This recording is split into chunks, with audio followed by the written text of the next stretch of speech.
Philippus Ngitumbua gustong i-rematch si Janriel Casimero. Hanggang ngayon di pa rin makamove on itong taga South Africa, Philippus Ngitumbua, sa pagkatalo at pagkawala ng kanyang WBO Global Belt kay Janriel Casimero. Pinipilit pa rin niya na siya ang panalo sa 12 round fight nila ni Casimero na naganap dito sa Manila noon. Panalo si Casimero via unanimous decision, tapos nabawasan pa ng puntos itong si Ngitumbua dahil sa pagtira sa likod ng ulo ni Casimero. Bumagsak si Ngitumbua nung round 6 sa counter left hook ni Casimero. Brutal yung pagkatumba ni Ngitumbua. Tapos sinubukang tapusin ni Casimero to sa round na ito. Groggy na nga dito si Ngitumbua, pabigay na.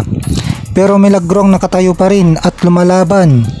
Malamang dahil napakatindi ng enerhiya nito. Malamang dahil napakatindi ng enerhiya ito. At pinaghandaan ng gusto ang laban na ito. Kaya maski wala ng tuhod dito ay nakasurvive pa rin itong si Ngitumbua. Pero tingin natin na tama pa rin na nakuha ni Casimero ang panalo. Mas madidiin ang mga patama niya. At ilang beses din pinayanig si Ngitumbua. Napakahusay din ng depensa dito ni Casimero. Pagkatapos ibigay ng lahat ni Casimero sa round 6 ang lakas niya.